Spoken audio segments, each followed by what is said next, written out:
네, 서울 시내에서 여성들이 길을 가고 있는데 갑자기 뒤에서 오토바이가 휙 지나갑니다. 그리고는 가방이 없어지고 심지어 신체적인 피해를 당하는 경우도 종종 있습니다. 오토바이 날치기 범죄 최근 급증하고 있습니다.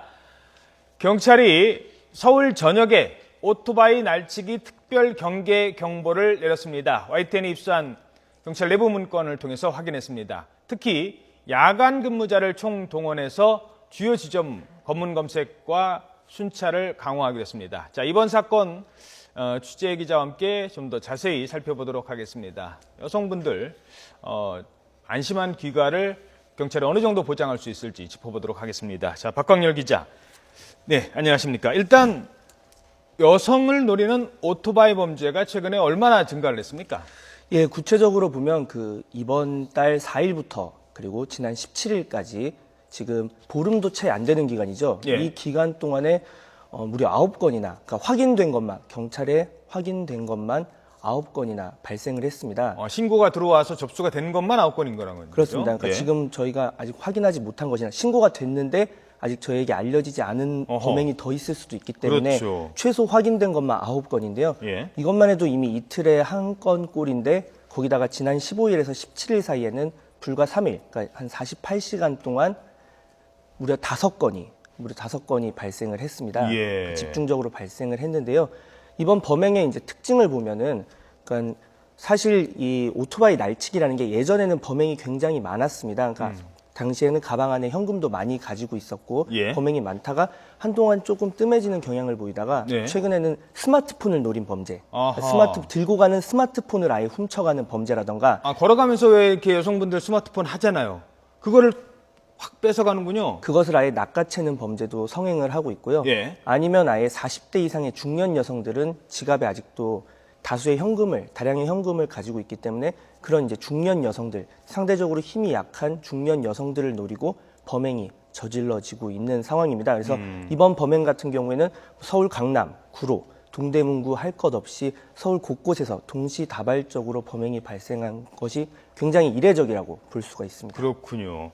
아마 이게 동일 범일 가능성도 있고 뭐 한 건만 저지르겠습니까? 아마 여러 건을 저지르기 때문에 경찰 특별단속에 더 나오는 것 같은데 경찰의 대책 어떤 게 있습니까? 내놨다고 하던데. 예, 그래서 그러니까 서울지방경찰청이 지금 내놓은 것에 따르면 서울지방경찰청이 특별 경계 경보를 발령했습니다. 예. 그러니까 이 시청자 여러분이 이 특별 경계 경보가 뭐 어떤 것인지 굉장히 궁금하실 텐데요. 그렇죠. 동일 범죄가 반복적으로 발생할 경우에 발령하는 것입니다. 가령 뭐 성폭력 범죄라던가 빈집털이 같이 동일한 수법, 동일한 유형의 범죄가 자주 발생하는 경우 발령을 하게 되는데요. 올해 모든 범죄를 통틀어서 5번째 발령이 됐습니다.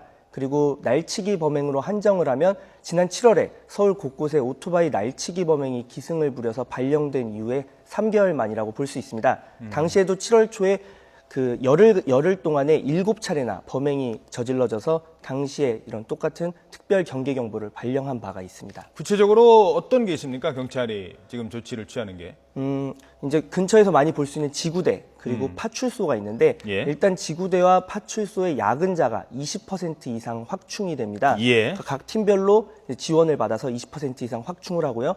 이 근무자들이 이제 취약 지점에 직접 순찰을 돌고 또 검문 검색까지 실시를 합니다. 그래서 오토바이 검문 검색 그리고 순찰 강화에 들어서고요. 그 오토바이 날치기를 이번 기간 동안에 검거할 경우에 자체 포상까지 하기로 지금 결정을 한 상황입니다. 그렇군요. 자, 이런 게 경찰이 신경을 쓸 수밖에 없는 게 2차 범죄 가능성이 있기 때문 아니겠습니까? 그렇습니다. 그러니까 오토바이 날치기 범죄가 주로 이제 늦은 시간에 혼자 다니는 여성을 대상으로 범죄가 저질러지다 보니까 비단 절도뿐 아니라 마음먹기에 따라서 충분히 다른 범죄로도 더 발전을 할 수 있는 가능성이 있고요. 예. 그리고 확대될 가능성이 있고 또 거기다가 실제로 핸드백을 뺏는다거나 스마트폰을 뺏는 과정에서 여성이 저항을 한다거나 하면 여성을 끌고 가고 이런 사례가 상당히 많습니다. 예. 그 과정에서 여성이 부상을 입거나 다치는 경우도 많겠고요. 지금 CCTV 화면 나오고 있는데요. 한번 보십시오. 지금 뭐 오토바이를 타고 가면 달아나면 저렇게 2인 1조가 범행을 저지를 경우 속수무책이에요. 뭐 뒤쫓아가면 뭐합니까? 예, 지금 화면에 나오고 있습니다. 잠시 섰다가 범행 저지르고 그냥 휙 달아나는 이런 경우도 있고요. 그렇습니다. 또 그리고 아까 말씀드린 것처럼 최근에는 더군다나 그 사람들이 스마트폰을 본다거나 뭐 귀에 이어폰을 꼽고 가는 경우가 많기 때문에 뒤에서 접근하는 사실 자체를 모르고 있다가 갑자기 당하는 경우가 많고요. 예. 또 그렇게 된다면 이제 자신이 그 해당 오토바이의 번호라던가 그리고 뭐 색깔이라던가 이런 것들을 식별을 해야 되는데 그게 문제예요. 그러니까 오토바이 범행 저지르는 보통 이런 사람들이 번호판 다 가리고 한단 말이에요. CCTV 찍힐까봐. 그러면 평소에 오토바이 번호판 없는 것들부터 먼저 단속을 해야 되지 않을까요? 이것도 이제 시청자 여러분들도 생각을 해보시면 그 차량이 번호판을 안 달고 도로를 질주하면 아마 사람들이 바로 신고를 할 겁니다. 그렇죠. 이상하다고 생각을 해서. 예. 그런데 오토바이가 번호판이 없다. 어.